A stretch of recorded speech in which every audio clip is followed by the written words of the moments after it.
चिराग तले अंधेरा आज भी है और उनको भी पता है कि बस उनका चिराग टिमटिमा रहा है और उनके चिराग तले अंधेरे। लोगों के दिल पे टच करने के लिए आपका एक्टिंग नहीं चलेगा, वहाँ पे आपको रियलिटी चेक होगा और उस रियलिटी चेक में वो फेल है, सॉरी टू से। यही जगह पवन सिंह भी आएंगे तो भी भीड़ होगा, अक्षरा सिंह भी आएंगे तो भी भीड़ होगा, राजपाल यादव आएंगे तो ही भीड़ होगा। और अगर इतिहास गवाह है, ऐसा होता तो अमिताभ बच्चन, हेमा मालिनी भी आपके इलेक्शन में जीत जाते, लेकिन वो जीत नहीं पाए। ये कला बहुत अच्छे से सीखी। इसको कहते कि माल कुछ और सामान कुछ और, मेड इन क्या कहते हैं चिराग का पैकेज डाल दे रहे हो, तो ये करने से नहीं होगा। तो फिलहाल अब जितना दिन आपके पास है, जितना जवानी आपके पास बची हुई है, अच्छा से अब जमुई में काम कीजिए। बुढ़ापा किसने देखा है कि मैं बंगाल का नेक्स्ट सीएम, लोग मुझे मानेंगे just because I am a good looking person, just because Mamata Banerjee से मैं देखने में अच्छी हूँ, ऐसा नहीं होता, काम करना पड़ता है। तो आप में, तेजस्वी प्रसाद यादव में और राहुल गांधी में कोई फर्क ही नहीं है। नमस्कार, मैं विकास सिंह और आप देख रहे हैं देशवा न्यूज। लोक जनशक्ति पार्टी रामविलास के राष्ट्रीय अध्यक्ष चिराग पासवान जी का जमुई में एक बयान आता है जिसमें वो कहते हैं कि जमुई के लोगों के लिए वो जवानी में आए हैं और जमुई से आशीर्वाद मांगे कि वो बुढ़ापे में जमुई को छोड़कर जाएंगे। उसके बाद लोक जनशक्ति पार्टी के ओर से ये बयान आने के बाद राष्ट्रीय लोक जनशक्ति पार्टी में खुशी का लहर दौड़ा कि लगा कि अब हाजीपुर सीट चिराग पासवान छोड़ दिए। लेकिन उसी के चंद घंटे बाद चिराग पासवान का एक और बड़ा बयान निकलकर सामने आता है जिसमें वो हाजीपुर सीट से साफ तौर पे अपनी माताजी को चुनाव लड़ाने का बात कहते हैं। अब इसी मुद्दे पर हमारे साथ बात करने के लिए राष्ट्रीय लोक जनशक्ति पार्टी के राष्ट्रीय प्रवक्ता देवजानी जी है। मैम, जिस तरीके से ये बयान निकलकर सामने आया, इस बयान को कैसे देख रहे हैं आप? सबसे बड़ी बात कि हम लोग को कोई खुशी की लहर नहीं दौड़ी है, क्योंकि हम लोग उस मैंने कोई उम्मीद ही नहीं कर रहे हैं कि भाई चिराग जी हाजीपुर आएंगे, कि चिराग जी हाजीपुर से लड़ेंगे, कि उनकी मम्मी लड़ेगी, कि उनकी बहन लड़ेगी, कि उनके कोई रिश्तेदार लड़ेंगे। We are not concern about it. भाई आप जमुई गए, इससे ये साबित हो गया कि जमुई से आपको लड़ना है और ये आदेश मेरा नहीं है, ये आदेश किसी का नहीं है, ये आदेश ऑनरेबल पीएम का है। तो ऑनरेबल पीएम के आदेश के आगे हम लोग क्या ही कर सकते हैं। और अच्छी बात है ना कि आप हाजीपुर में जवानी में गए, बुढ़ापे में आएंगे। फिलहाल तो आप जवान नहीं हो, 43 प्लस के हो गए हो आप। अभी भी अगर अपने आप को जवानी बोलोगे तो 60 साल में क्या रहोगे फिर आप। तो फिलहाल अब जितना दिन आपके पास है, जितना जवानी आपके पास बची हुई है, अच्छा से आप जमुई में काम कीजिए। बुढ़ापा किसने देखा है, क्योंकि आपका तो इतिहास गवाह है ना कि आप बिहार में रहते नहीं हो। तो जवानी में 5 दिन यहाँ पे रहोगे और बाकी वहाँ पे रहोगे, ऐसे करने से तो काम नहीं होगा। तो जितना दिन भी आप बिहार में आते हो, सीधा अपना गाड़ी उठाइए और जमुई जाइए और काम कीजिए। बाकी आप कहाँ से क्या कहते हैं, हाजीपुर से, समस्तीपुर से, दरभंगा से, कटिहार से, सारा राज्य से लड़ो, आपको कोई मना नहीं कर रहा है, लेकिन लड़ो, काम करो, बिहार में रह के काम करो। हम लोग तो यही चाहेंगे। और रही बात हाजीपुर की, देखिए सबसे बड़ी बात, वो तो प्रधानमंत्री नहीं है देश के, उनको जो आदेश मिला है वो हम लोग देख ही ली। इससे तो ये साफ हो गया है कि ऑनरेबल पीएम के आदेश के, क्या कहते हैं, मोदी जी के आदेश के, अमित शाह जी के आदेश से उनको जमुई से ही लड़ना पड़ेगा, ये क्लियर हो गया। और हम लोगों को भी हाजीपुर से लड़ना पड़ेगा, ये क्लियर हो गया। तो इसमें खुशी की लहर दौड़ने की कौन सी बात है। कौन सा हम लोग उम्मीद कर रहे थे कि चिराग जी हाजीपुर लड़ेंगे, हम लोग बिल्कुल भी विचलित नहीं है। फिलहाल मेरी शुभकामनाएं चिराग जी के साथ है कि वो जमुई से लड़े, जमुई से अच्छा से काम करे। क्या कहते हैं, आधी जवानी में अभी आप आए हो, तो बाकी जो बची कुछ जवानी है अच्छा से आप जमुई में दे, बहुत अच्छा से काम करे। बुढ़ापे तक हम लोग देखते हैं आप क्या करते हैं। लेकिन मैम साथ साथ में तो वो ये भी बोले हैं ना कि 6 सीट जो उन्होंने है, वो 6 सीट से वो चुनाव लड़ेंगे, इस पर वो दावा तो ठोक रहे हैं। अरे भाई, दावा ठोकने से क्या होता है, दावा ठोकने से क्या। 38 जो दल है उनमें से एक दल ये है, सबका साथ सबका विकास, सबका विश्वास के साथ हम सब खड़े हैं। भाई हम लोग सबसे पुराने अलायंस है, हम लोग कोई दावा नहीं ठोक रहा। अचानक से चिराग पासवान जी में पर निकल गया क्या कि वो आएंगे और क्या कहते हैं पीएम मोदी को बोलेंगे और पीएम मोदी हाँ बेटा हम आपको दे देंगे, ऐसा थोड़ी होता है विकास जी। मैंने just because he is a youngster बोल के वो कुछ भी नहीं कर सकते। यंगस्टर को काम करने की भी दिखाना होता है।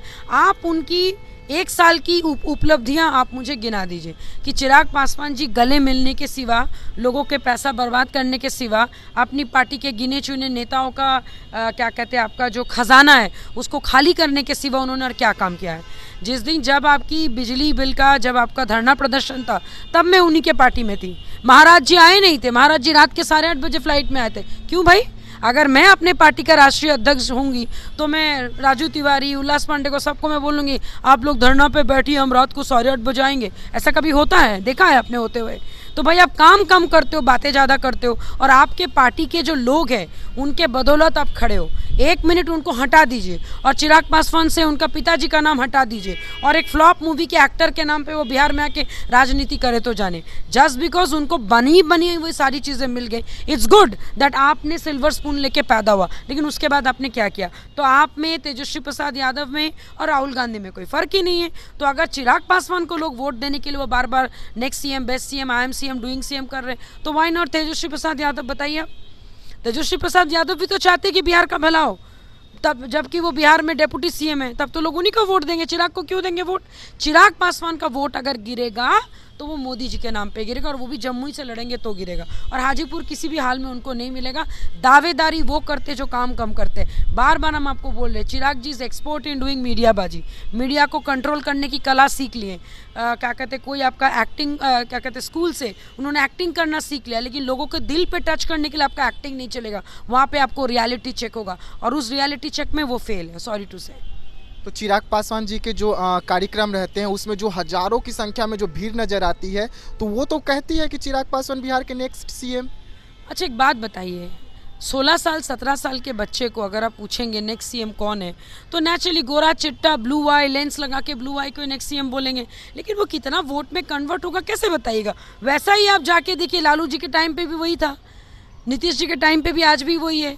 गुंडागर्दी क्या कहते हैं, जो करते हैं, जो चाहते हैं, वो चाहते कि भाई लालू जी का राज आए, जो चाहते कि भाई थोड़ा सभ्य समाज के हो, वो चाहते हैं बीजेपी का राज आए। आप बीजेपी के राज में थोड़े बहुत गोरे चिट्टे चेहरे चिराग जी का है, तो चेहरे का उनका फिलहाल का जो यूएसपी है उनका शक्ल है। लेकिन मैं आपको बार बार बता दूं, फराटेदार अंग्रेज़ी बोलने से अच्छे लीडर नहीं होते। फराटेदार अंग्रेज़ी मुझे भी बोलनी आती है, फराटेदार अंग्रेज़ी सीमा हैदर को भी बोलनी आती थी। आपको काम करना पड़ेगा। तो उनमें और सीमा हैदर में फिर क्या क्या फ़र्क है? सीमा हैदर भी तो अच्छा अंग्रेज़ी बोलती है, सीमा हैदर भी अच्छा हिंदी बोलती है, और वो बार बार बोलती है कि मैं हिंदू हिंदू करूँगी। बच्चों को आते साथ ही जय श्री राम का नारे लगा दिया, तो वो सही है?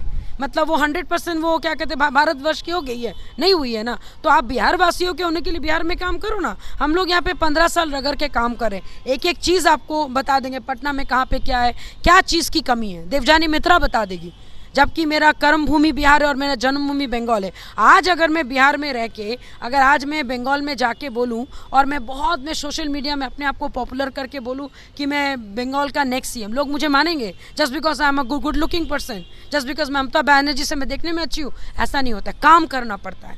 जिस जगह पे रह के काम करेंगे लोगों का सम्मान देगा। बाकी उनका हुजूम, यही जगह पवन सिंह भी आएंगे तो भी भीड़ होगा, अक्षरा सिंह भी आएंगे तो भी भीड़ होगा, राजपाल यादव आएंगे तो ही भीड़ होगा। और अगर इतिहास गवाह है, ऐसा होता तो अमिताभ बच्चन, हेमा मालिनी भी आपके इलेक्शन में जीत जाते, लेकिन वो जीत नहीं पाए। End of the day matter करता है। देखिए, मुंह से बोल के कब तक कब पेट चलाइएगा, कभी ना कभी तो काम कीजिएगा ना। आप गांव में जाके किसी गरीब को वादा कर रहे हैं कि आपका स्कूल खोल कर देंगे, कॉलेज करके देंगे, गले मिला रहे हैं और निकल ले रहे हैं, और जैसे इलेक्शन के बाद अगर फिर आप जाके दिल्ली बैठ जाइएगा तो लोगों के साथ तो अपने धोखा क्या, already he is doing it. Jammu में इतने दिनों से अब नहीं गए, इतने महीनों से अब नहीं गए, जबकि आप वहाँ के सांसद हो, आपके पास उसके बजट आता, आप क्यों नहीं किए काम? कुछ भी काम होता है वहाँ से नरेंद्र मोदी जी कुछ करते तुरंत ही अपना क्रेडिट ले लेते हैं। यहाँ पे सब्सिडी क्या कहते हैं हमारे ऑनरेबल सीएम देते, तुरंत वो क्रेडिट ले लेते हैं। क्रेडिट लेने के लिए मास्टर है वो। ये कला पता नहीं उन्होंने कहाँ से सीखी है। ये कला बहुत अच्छे से सीखी। इसको कहते हैं कि माल कुछ और सामान कुछ और, मेड इन क्या कहते हैं चिराग का पैकेज डाल दे रहे हो, तो ये करने से नहीं होगा ना। तो आपके सोच में और इंडिया जो यूपीए का, इंडिया का सोच में फिर फ़र्क क्या रह गया? वो लोग भी तो यही कर रहे हैं, झूठे वादे कर रहे हैं। तो फिर अगर आपको सही में बिहार का भला करना है, आप पहले जम्मू से लड़के दिखाओ। और मुझे ऐसा लगता है कि हमारे ऑनरेबल पीएम ने भी उनको वही कहा कि बेटा जाके जम्मू से लड़ और लड़के दिखाओ, उसके बाद आप जो बोलोगे करेंगे। और उन्हीं को अगर 6 लोकसभा सीट और 1 राज्यसभा सीट दे दी जाएगी, उपेंद्र जी, मांझी जी, हमारे ऑनरेबल मिनिस्टर, आने वाले दिनों में मुकेश सैनी भी नई करके आ ही जाएंगे। कहाँ जाएंगे वो लोग? सब लोग ऐसे करेंगे क्या, हे भगवान जय चिराग, ऐसा थोड़ी करेंगे। पूरा एकदम देश बोलेगा hail Mogambo type, hail Chirag, ऐसे थोड़ी होता है, ऐसा नहीं होता है। It has to be something which is real. और ये और चिराग जी जो करे वो रियलिटी चेक नहीं है, वो अपने प्रोपागेंडा कर रहे हैं। और प्रोपागेंडा से राजनीति नहीं होती। प्रोपागेंडा से आप बातों से लोगों को घुमा सकते हो, लेकिन एंड ऑफ द डे जब आपके छाप पे जब वोट पड़ेगा तो आपका कितना वोट आएगा वो आपको भी पता है। चिराग जी को तो बीजेपी का हनुमान माना जाता है, प्रधानमंत्री के खासम खास माने जाते हैं। एक तस्वीर भी निकल कर सामने आया था जिसमें प्रधानमंत्री चिराग को खोजते हुए उनके पास पहुंचते हैं और खुद आगे बढ़ के उनको गले लगाते हैं। ऐसा कोई खोजते वोजते हुए नहीं गए थे, वो ऐसे लाइन में खड़े थे, वो आके पैर छुए, उनको अच्छा लगा। भाई कोई भी अगर यंगस्टर अगर मेरे से कम उम्र में कोई पैर छुएगा तो मैं भी गले मिला लूंगी।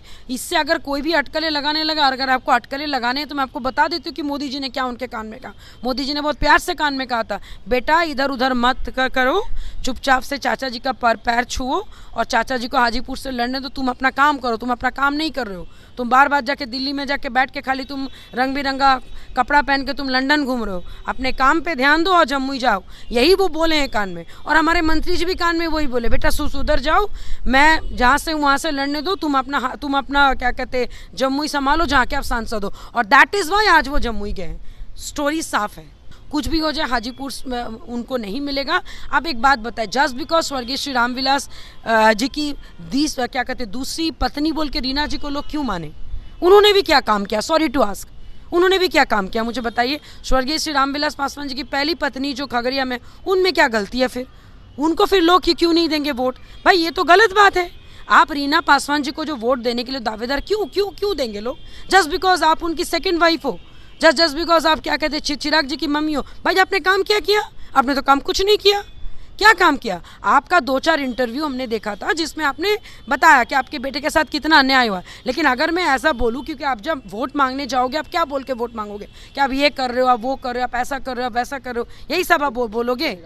तो ये चीज़ें आप उनको ध्यान रखनी पड़ेगी। जस्ट बिकॉज वो उनकी मम्मी है बोल के उनको नहीं होना चाहिए। और मुझे नहीं लगता है कि इतनी आसानी से हमारे ऑनरेबल पीएम हर बात उनका मानते जाएंगे जस्ट बिकॉज वो चिराग पासवान है। चिराग तले अंधेरा आज भी है और उनको भी पता है कि बस उनका चिराग टिमटिमा रहा है और उनके चिराग तले अंधेरे। 3-4 गिने चुने इन्वेस्टर्स के भरोसे चिराग जी आगे बढ़ रहे हैं। कुछ लोग हैं जो उनको सपोर्ट कर रहे हैं, उनको क्या मुंह दिखाएंगे? इसी वजह से अभी उनको भी वो घुमा रहे हैं, बता रहे हैं कि हम यहाँ लड़ेंगे, हम वहाँ लड़ेंगे, हम ये सीट देंगे। एंड ऑफ द डे उनको पहले तो जम्मू ही लड़ना पड़ेगा, बाकी का समय बताएगा। लेकिन इतना बात पक्का, अगर वो 6 लोकसभा सीट लेंगे तो हम लोग को भी फिर 10 मिलेगा। बात खत्म। जी हाँ, तो आप सुन रहे थे देवजानी मिश्रा को। इन्होंने साफ तौर पे कहा है कि चिराग पासवान हाजीपुर से चुनाव नहीं लड़ेंगे, जमुई से लड़ेंगे। और ये बात उन्हें प्रधानमंत्री ने कहा है कि अब आप हाजीपुर का रट छोड़िए और जमुई जाइए, जमुई की जनता के लिए काम कीजिए। फिलहाल देशवा न्यूज़ में इतना ही। देश दुनिया की तमाम खबरों के लिए बने रहिएगा देशवा न्यूज़ में। तब तक के लिए मुझे दीजिए इजाज़त। धन्यवाद। सिर्फ खबर दिखाना देशवा न्यूज़ का मकसद नहीं, देशवा न्यूज़ की कोशिश है कि समाज की सूरत बदलनी चाहिए। देशवा न्यूज़ पर वीडियो देखने के लिए लाइक करें, सब्सक्राइब करें, साथ ही बेल आइकन दबाना न भूलें।